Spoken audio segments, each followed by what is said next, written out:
we're talking about sort of the end quarter, but we can't underestimate the upfront conversations that happen with the CFO every year, which is, hey, what do you need my payback period to be for the year? What do you need my 30-day CAC to be versus the LTV to CAC kind of profile of our business, right? And that allows you to blend long-term with short-term. The CMO has to be extremely CFO, financial, and balance sheet literate. It's the only way I think you can have an effective conversation with a great CFO. You can learn the love language of the CFO, growth, unit economics, as you've been talking about. But it's also important that you coach and train your CFO on what they're asking for, because just dumping money in and getting wildly inefficient, that's a mistake as well. So it's important that CFOs learn some of the language of marketing. It's not just a one-way direction.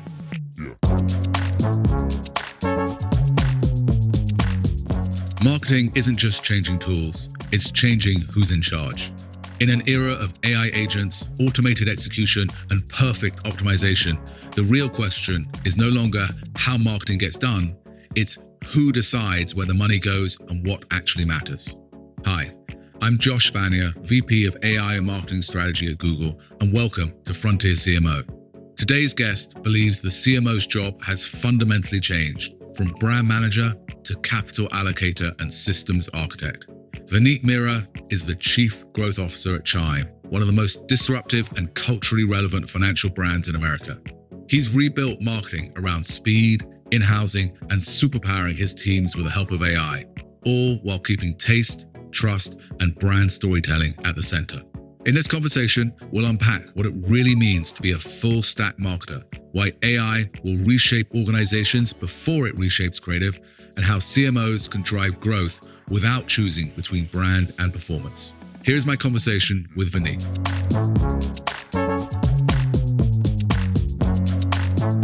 So Vineet, thank you. Welcome to Frontier CMO. I'm very excited to have you here. I don't want to embarrass you, but I have a little bit of a CMO crush on you, what you've been doing at Chime and what you do in the marketing industry. So I'm going to try and ask tough questions, but that CMO crush is happening right now. No, I appreciate it. It's so great to be here, man. Thanks for having me. So a long time ago, I read a book by Marshall Goldsmith. It's called What Got You Here Won't Get You There. But I've been thinking a lot about that book and that headline. It feels like what got you here, what won't get you there is very appropriate to CMOs, to marketing, to the challenges we face in our industry today. So I'd just love to get your thoughts on what got you here in terms of being a marketer, and what are you going to keep doing with Chime and into the future? But what are marketers not getting? What are CMOs not doing? What do we need to change in order to get us to where we need to get to in this industry? Yeah, I think, first of all, classic book, and actually very apropos, not just to this moment, but I think for the last 3 decades of marketing. You know, if we take a second here and think about this idea of what got you here won't get you there, go back 20 years, even 25, 30 years, which is when I started my career. Everyone who was wanting to make it in marketing would start their career in consumer packaged goods, right? I started my career at Procter Gamble. And back then, it was really all about brand building. These terms like direct response and performance marketing were not yet in the vernacular. And I moved to Silicon Valley because the rise of sort of direct response, VC-backed companies who could get immediate return on their invested dollars was rising. And all of a sudden, marketers had to learn this idea of performance marketing. Marketers became one of the largest buyers in the C-suite of technology. You look at the rise of the valuations of technology companies, Google, Facebook, Adobe, Salesforce. Guess who the buyers of that was? That was marketers. So now marketers are the biggest tech buyers in the C-suite. And all of a sudden you have to learn performance marketing, MarTech, ad tech, building the whole systems architecture to operate in a modern world. And now today we're in the next platform shift, which is this agentic era of marketing. And there is no doubt in my mind that what got us here is not going to get us into the next 10 years. And I think this shift, which I'm sure we'll talk a lot about, is going to be more profound than anything we've seen in the last 30, 40 years. What are a couple of things that we need to keep, right? What got us here won't get us there, but there are some things that are eternal to marketing, right? And then we'll transition into what we need to learn new. 100%. And I think this comes from my vantage point of like growing up in classic CPG and then spending my last 10, 15 years in tech. And the truth is, the thing that's never going to go away is the idea of your brand having a great narrative, a great positioning, and a great story. Right. In a world where we're all using the same machines, either to do media buying or generate creative, and we have perfect execution of a strategy. The actual thing that matters is the strategy and the idea that governs your brand, right? In a world where, I think we're going to go in a world the next couple of years where execution may end up being perfect, but the wrong idea executed perfectly is still the wrong strategy, right? So I think things like taste, the brand's idea, the notion of a strategy being absolutely right on for your consumer segment is never going to go away. And I think actually in a world where we've all got the same machines, it's more important than ever. So let me just pull on that for a second, Sure. because one of the things I've read and seen is that you've in-house a lot of work. You no longer have an agency of record. And it's really interesting, that notion of machines could create perfect for us. So you still need taste. But how do you build a team with different inputs if you don't have external stimuli, external agencies pushing you, challenging you, creating tension in the marketing process?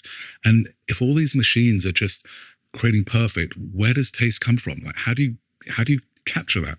The other thing that's not going to change for a CMO is the ability to attract the absolute best talent. And, we didn't just go about building sort of an in-house agency with kind of old models. We hired the head of strategy from the most award-winning agency in New York. He's come in to run our kind of strategic planning function. Right. Our creative director, if you ever met him, is one of the most AI native people you'll ever meet. I mean, he just lives all day in a land of experimentation, kind of pushing the boundaries of how his ideas can come to life as quickly and as efficiently as possible without losing sort of the taste that a creative director brings to the table.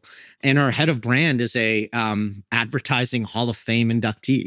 It comes down to having tastemakers, those people that originally were, there used to be this line between you're the client or the agency. Well, I don't see those lines. Why can't you have tastemakers on your side, people who live their lives the same way they might have on the agency side, now on your side? The other pushback I get is, well, how do you keep creative talent on the client side? Because, agencies, there's this environment, there's this culture, there's this, and I would argue really like that might be true in some agencies, but if you work at Chime, for instance, with so much of sort of the day-to-day routine creative work now automated, right? Our creative teams and our in-house teams and our strategy teams are able to work on things that are much bigger than they used to be able to before, because less of their time is taken up with the day-to-day routine, mundane sort of creative iteration tasks, which used to be a really hard thing for in-house creative teams to figure out that balance of.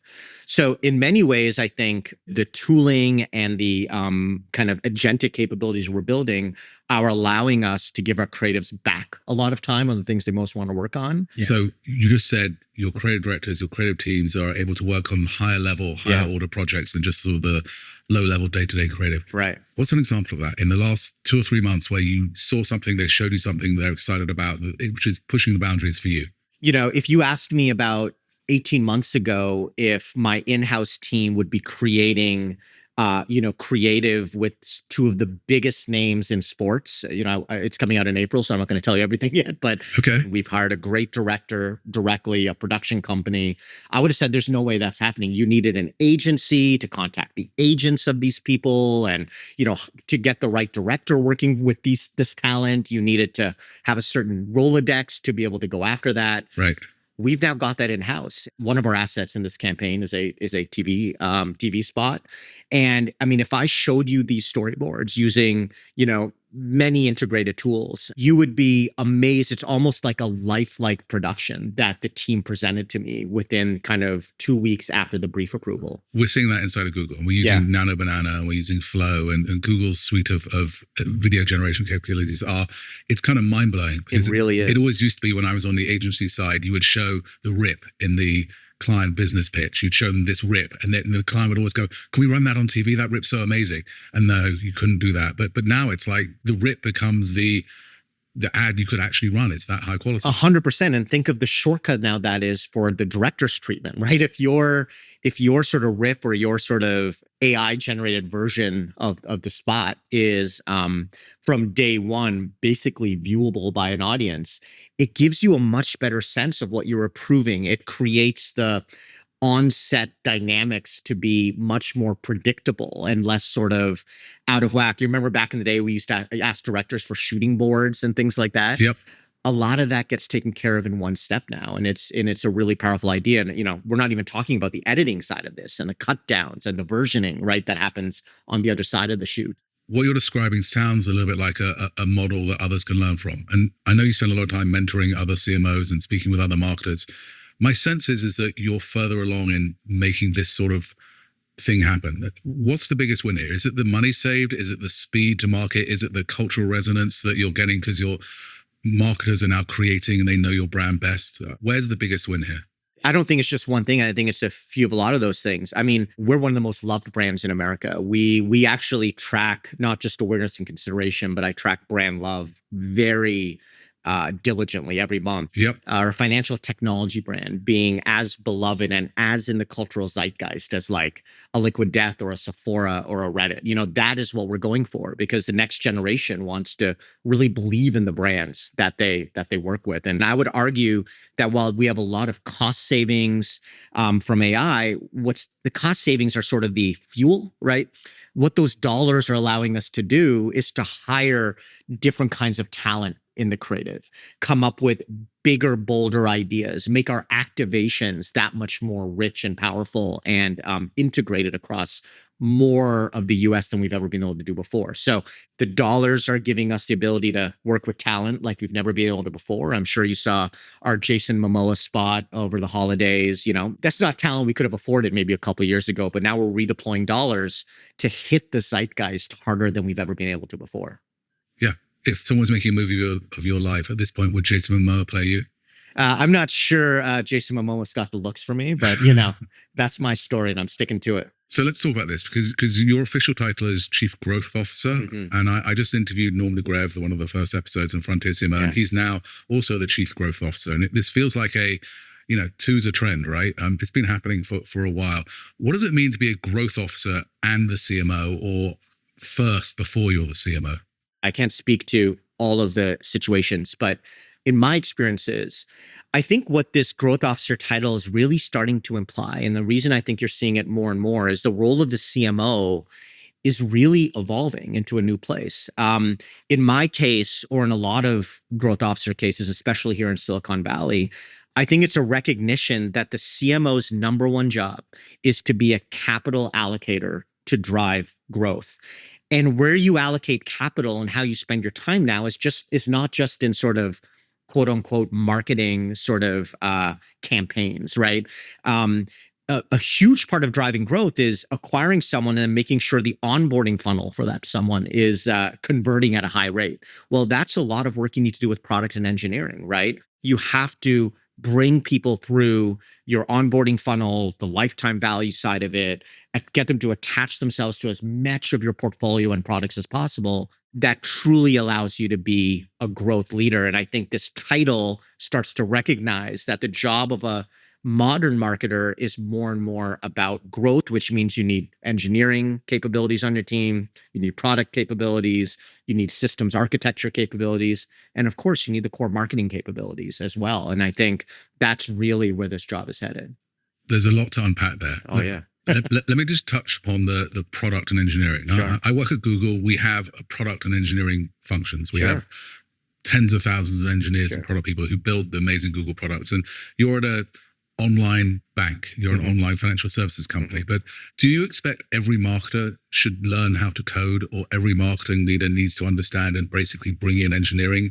How is it going to work outside of high-tech companies? I mean, 100%. I can't think of a category or an experience where you're not in some way omni-channel, right? Where you're not in some way, maybe you have hardware or a physical experience that you're creating that at some point doesn't need to go online, and where the funnels and the customer experience is not connected. And I think for CMOs to really have the role in the boardroom that they need, right? And to really ensure you stay relevant in a C-suite with all of these changes around us, you have to be dangerous at many parts of not just the marketing funnel, but the enterprise functions around you, right? Whether that's being able to talk to a CFO about his or her balance sheet, looking at a product roadmap and ensuring that the squads are set up in the most efficient way possible to ship those products on time, defining the top of funnel value proposition, which in many times is the actual product you're selling, right? So I can't think of a category where being a sort of not just full stack CMO, but a full stack enterprise leader is not going to be extremely important. So you just use that phrase, and I've heard you mention it before. How do you define what a full stack marketer is? And what I'm really interested in is the Chime marketing organization isn't small, right? How do you create a full stack marketing culture? I'm not sure it's enough just for you or I to become a full stack marketer. You need your whole team to become full stack marketers. Yeah. How do you define it? How do you bring it into the culture? Yeah, well, let's define it first at a macro level, and then I'll kind of lean in on one use case that I think is most pertinent in 2026 and beyond. So a full stack marketer, if you think about the job of a modern CMO in two ways, being a capital allocator to drive growth and being a systems architect, right? Those are the two things that I think a modern marketer's got to be. A full stack marketer means, I always say, I'm pretty dangerous across the funnel, right? Like I can get into, I'm not the best at it. I have people way better than me at all of the things I'm about to talk about. Okay. But I know how to ask the right questions. And I definitely, no one can kind of put the wool over my eyes on things, right? I'm dangerous enough. So if I'm in a tech meeting, I can have really deep conversations about the data pipes feeding the tooling that we've put in place to ensure that they're going to work. You have to be able to ask those right questions. And on the brand side, you have to be able to talk about social media and the latest trends and the latest creators, right? To be able to really to get there. Now, you need a team of amazing people around you, which I'm thankful to have. But the full stack marketer can go from a systems conversation to a data science conversation to a conversation about the cultural zeitgeist and geek out on the ad platforms and the latest sort of launches that Google's made around, automation of the media stack, right? So that at the highest order is, I think, what the modern CMO's got to be able to do.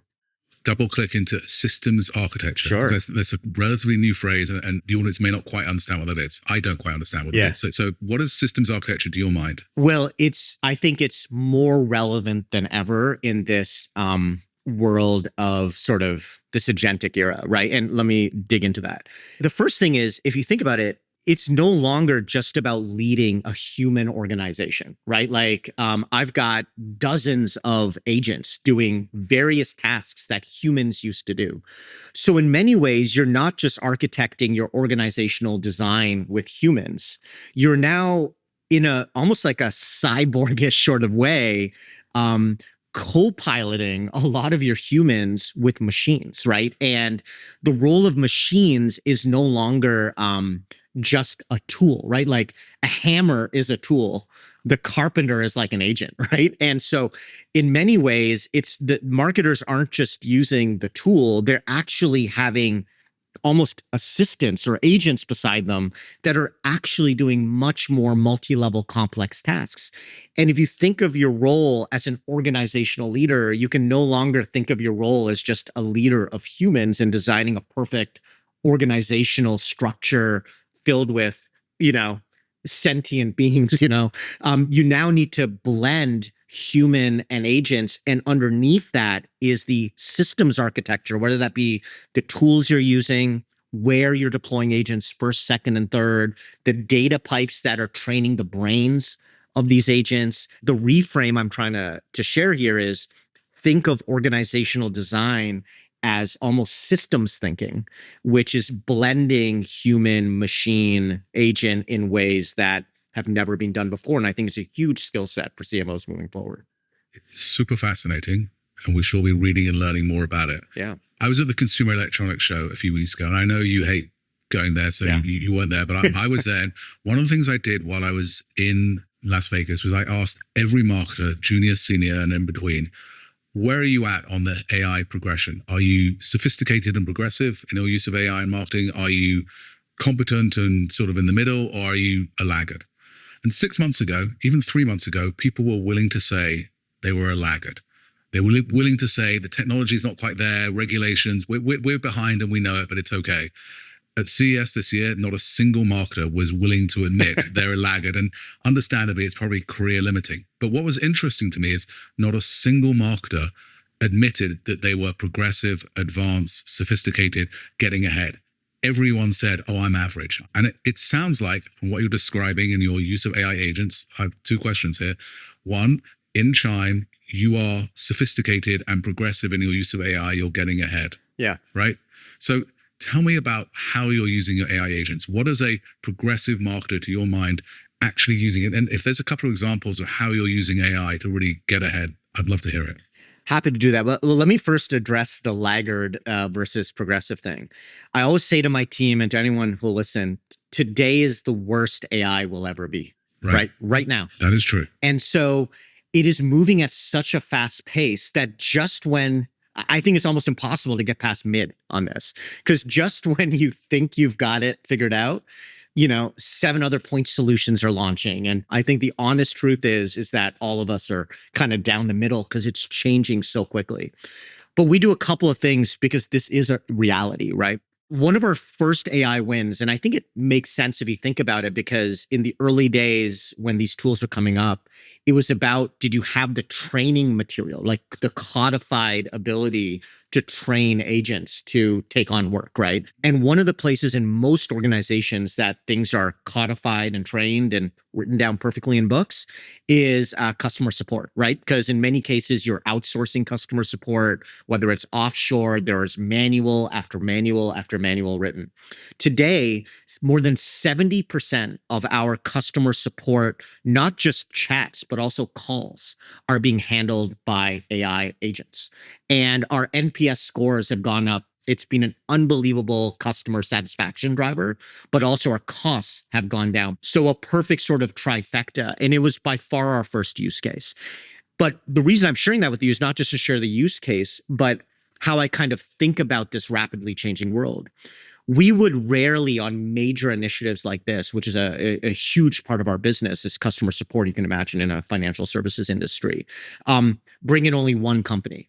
We actually, to this day, have 2 of the industry leaders in that agentic customer support space inside of Chime working together. And the reason we do that is if you put all your eggs in any one basket, the field is changing so quickly that you get locked into one company and now you're dedicated to their product roadmap.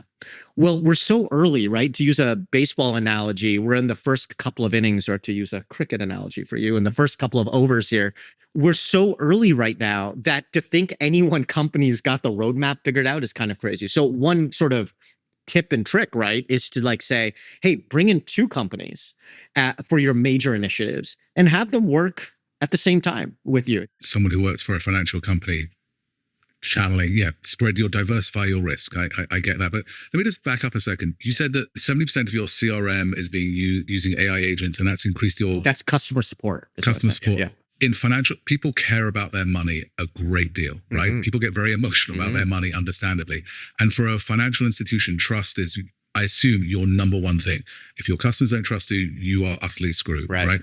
Where's the human in the loop? Where's the red line? Where's the point as you went through this process, as you started developing these AI agents, and you started using this technology, where you said, we're not going to cross that Rubicon. We're not going to do that, because that trust risk, or the human element of this, because agents get things wrong all the time. AI gets things wrong all the time. It may have the right words, it has the wrong empathy. So you just talk about that process and how you work through all this. Yeah, look, it's a never-ending series of iterations, right? It's not like there was this moment and we got it right. We're going to be on this journey forever. But I think the NPS score increases, which is ultimately about member satisfaction, right? Who call in, shows that we're on the right track. So it comes down to what the calls that are coming in are about, right? Or what the queries are about.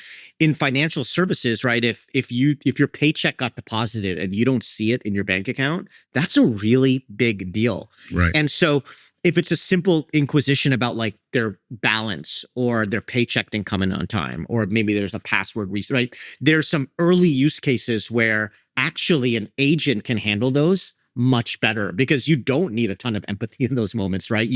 People just want to call, they want an answer, and they want to get off the phone. But what that's allowed us to do, again, kind of like the creative example I gave you, is our customer support agents are now handling much more complex calls. So everything you're describing, that makes perfect sense. And thank you for the explanation. I'm struck again by you're actually doing this.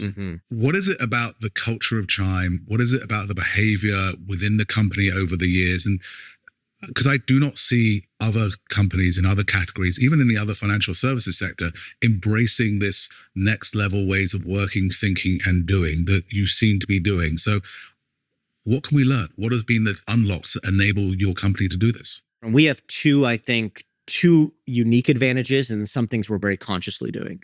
The first thing is we are a financial services company, but at our core, we're a financial technology company. We're a tech company. And you're working at Google.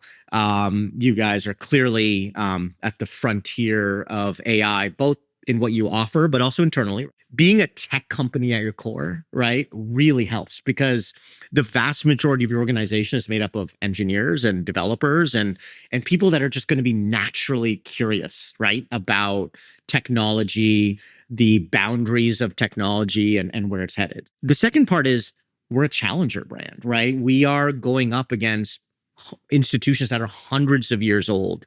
Last year we opened more checking accounts than anyone in America, right? We're a disruptor that's starting to really win some share. And being a challenger brand, a disruptor brand means your culture has this sort of mentality, right? And I don't think that only should be for challenger brands. I think every company should have this curiosity, but it's easier when you have like a mountain to climb, right? Yeah. Like you're constantly looking at every advantage you can possibly have. And that's deeply rooted in our culture. This idea of member obsession and disruption, right? It's very rooted in our culture. But third, then there's the management systems, we put in place in this platform shift. So our entire management team came together and we said, look, we're going to make AI tooling because we don't know which one's going to be the winners here. Really easy to try in the company. So we worked with our InfoSec team and we worked with our procurement teams to sort of lower the barriers to entry a little bit without obviously compromising on the important things, on people's abilities sort of really try out tools, whether you're in procurement or compliance or marketing or finance. You get people to become users and believers very quickly. And people start to see this is not going to take their job tomorrow, right? It's actually going to make their job more fulfilling, more interesting. And so that's been a really important thing as well, being able to lower the barriers to entry. So we maintain a level on those that are acceptable, but we've definitely allowed people to experiment a bit more. Let me give you a hypothetical.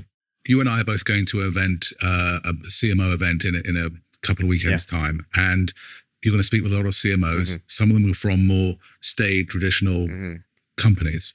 What do they need to do as individual leaders to get themselves up to speed? Changing the entire culture of a large corporation, that's hard. But as a marketing leader, we are all going through this AI transformation together. We're all learning at the same time. You've clearly embraced the moment and are pushing yourself. How do other leaders learn from that? What do they need to do to step up in this leadership moment? Yeah, look, I deeply understand these staid companies and what it feels like to be a CMO in there. And I always come back to the same thing. It starts from the top. I mean, you're right. If you think you can walk into a company and change a culture of 100,000 people or 50,000 people or 20,000 people, that's unlikely to happen. At least not in the first kind of 24 months of your time there. It starts with you and being able to use some of these tools in what is in your, I've used this idea of a circle of control versus your circle of influence, right?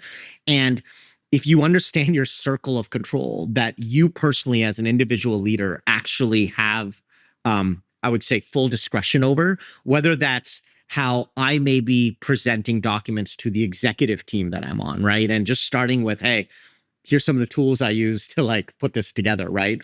Or whether it's in your own department where you can actually increase velocity or reduce cost, and then socializing those things with these tools. It starts with begin in your circle of control. Don't try to change the entire enterprise and start to prove it out. Understand what your company cares about, the financial metrics, the unit economic metrics, the cultural metrics they care about, and start to show that based on what's in your circle of control, you can actually impact those things and the change will start. But there's no silver bullet. It's not going to happen overnight. I want to combine two things you seem to be very passionate about: AI and pizza, right? And so you said publicly that if you could, you would retire to run your own pizza business. So I just want to try and model, maybe we can brainstorm here. Yeah. How can AI make pizza more interesting or better? I like that. From the things you've learned and seen and self-trained in yourself. So clearly, I'll start and just say, I experiment with AI tools in my own time on the weekend to try and learn how to use them, right? Across companies, right? Obviously, I start with Gemini and Google's products because they're the best, but I'm using everyone's. But the notion of creating new pizza toppings, flavors, and senses that you never think doing, AI could certainly play a role in that, right? 100%. AI can play a role in just about anything. So you've done your research, obviously. My dream in life is just to be a pizzaiolo and open a little spot one day. Like all this AI talk, I'll open a pizza shop one day. But anyone who knows pizza, and I'm like kind of fanatical about it, knows that the dough is where it's at. Okay. And, I haven't tried this yet, but I actually wonder, could AI create like the optimal dough combination between flour, yeast, the dough, salt, all the things that make it well. Now, I'm a Neapolitan purist, so it's killing me to say this a little bit, but I wonder if an AI tool could really help you perfect that hundreds of year old recipe and take it to the next level and customize it to your guest palate. This is a really exciting thing. And one of the things I picked up from Shelley Palmer in my conversation with him is that as leaders, if we are not embracing using AI in our personal lives, our teams will understand and see that. And it sounds like that's some of what's going on inside of tech companies, that curiosity you mentioned, but embracing these things do better. So let me bring it back to Chime for a second. The best pizza dough is a combination of flour, salt, water, and a bit of yeast, right? Incredible simplicity, amazing output. And I'm just wondering, within Chime marketing, within Chime overall, within marketing overall, I feel like we add a lot of complexity in our toppings. Mm-hmm. We add in data lakes and AI layers and tool this and tool that and stuff. And as a marketer, what does your marketing team overcomplicate with their figurative toppings and get away from the core basic ingredients that make Chime great as a brand? You're so right. There's so much buzzword bingo, right, in our industry. First you have an amazing brand story that's relevant, that is narrated in a consistent way and sort of narrated into the cultural zeitgeist, right? Not around it, not above or below it, but how do you connect your brand story into the cultural zeitgeist and connect it, right? That's job one.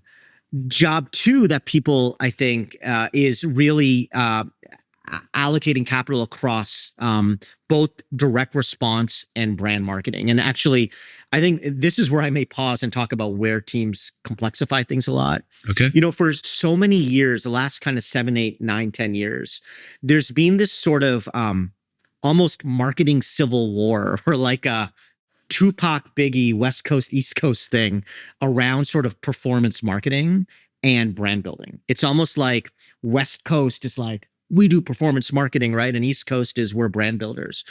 The honest truth is you can't performance market. And, again, I'll come back to why I hate that term, but you can't performance market your way out of a brand narration and differentiation problem.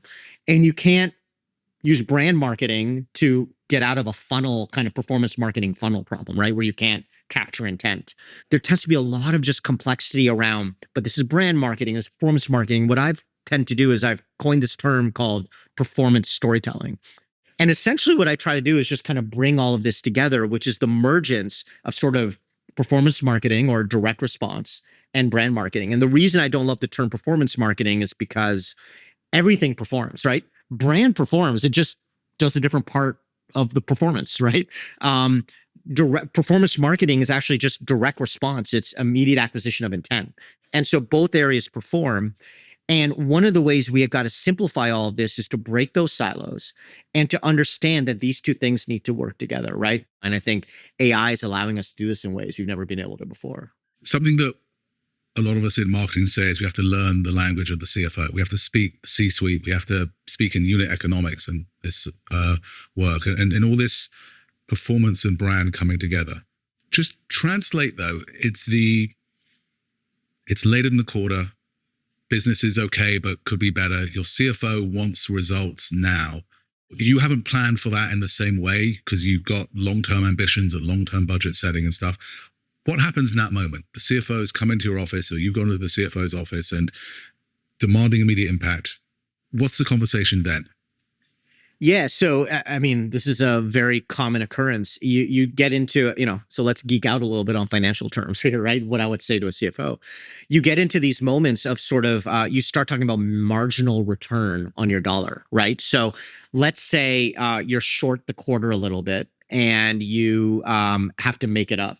There's only a few ways to do that, right? Either you get more dollars. And sometimes the CFO will say, hey, if you spend a little bit more money this quarter, can we get this up? So in that moment, you have to be ready as a marketer. That's kind of option one to say, yes or no, I can. So there's been many times where CFOs come to me with this kind of a conversation. I said, no, thank you. I can't spend the money efficiently. That is an unbelievable answer to give to a CFO, right? Because you understand that if you add an extra dollar, what the marginal return of that incremental dollar will be. That's number one job. You've got to be able to understand at all times, if I put an extra dollar in, what will my customer acquisition cost be of that dollar? Number two would be, do you need to reallocate capital from some of the longer term areas into the shorter term areas? And again, to do that, a lot of people will just say, hey, I'll take brand dollars and put it into sort of my direct response budget for the last month of the year and hit my budget and hit my numbers. You could do that, and that actually will hit the quarter, but you have to be able to also model the next 3-quarter implication of that, right? And that means you need the tooling to be able to blend your brand and direct response budgets into one area and have sort of the data science and the modeling to understand what the implications of that decision will be. So in those situations, I'll say to the CFO, sure, I can do that. Let's say there's no money. I'm going to reallocate. Just know that we may pay for that in this way in Q3 or Q4 based on the internal modeling tools that I've got. CMOs have to be able to sort of understand and connect their dollars to revenue, EBITDA, and EPS at all times. And that's the only way you're going to be able to have this conversation with the CFO. The other part of it is, we're talking about sort of the end quarter, but we can't underestimate sort of the upfront conversations that happen with the CFO every year, which is, hey, what do you need my payback period to be for the year? Blend it for the full year. What do you need my 30-day CAC to be versus the LTV to CAC kind of profile of our business, right? And that allows you to blend long-term with short-term. So this is in the context of much bigger conversations, but I couldn't agree more. I mean, the CMO has to be extremely CFO, financial, and balance sheet literate. And it's the only way I think you can have an effective conversation with a great CFO. One of the things that I've seen and what's worked well inside of Google Marketing is you can learn the love language of the CFO, growth, unit economics, as you've been talking about. But it's also important that you coach and train your CFO on what they're asking for, because just dumping money in and getting wildly inefficient, that's a mistake as well. So there's a two-way thing. And so it's important that CFOs learn some of the language of marketing. It's not just a one-way direction. So I love what you said there. I think you're right on. I want to ask you some signal and noise questions. Sure. We try and do this every week. So 1 or 2 sentences on these ones. Agency of record is dead. Signal or noise? Signal. Okay. Marketing departments with close to 0 copywriters. Signal or noise? Signal. Being good at marketing requires you to know how to code. Signal or noise? Noise. The agents will do it for you. Okay. The impact of AI is kind of overblown in 2026. Signal or noise? Overblown. Noise. Okay, let's keep going here. The impact of AI in 2028 is currently underblown, if that's a word. Oh yeah, underblown. I think we're underestimating what's going to happen in 2028 and beyond. cultural relevance is the new CAC. 100% signal. Okay, I got that from you anyway. So, broccoli on pizza, signal or noise?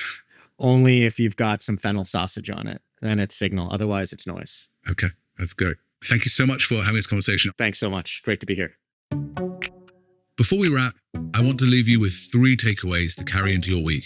Here are your field notes from the frontier. First, the CMO is now a capital allocator. Marketing leadership is no longer just about campaigns or creativity. It's about knowing where the next dollar goes, how to measure impact, drive growth, and build trust with the C-suite. Second, AI changes organizations before it changes creative. The real shift isn't better creative or faster execution. It's redesigning teams with a balance of human judgment and agentic support. CMOs who think like systems architects will move faster, waste less, and unlock higher order work for their people. Third, taste still wins. In a world where execution is increasingly automated, differentiation comes from ideas, narrative, and cultural relevance. Perfectly executed bad strategy is still bad strategy, and taste is the multiplier that machines can't replace.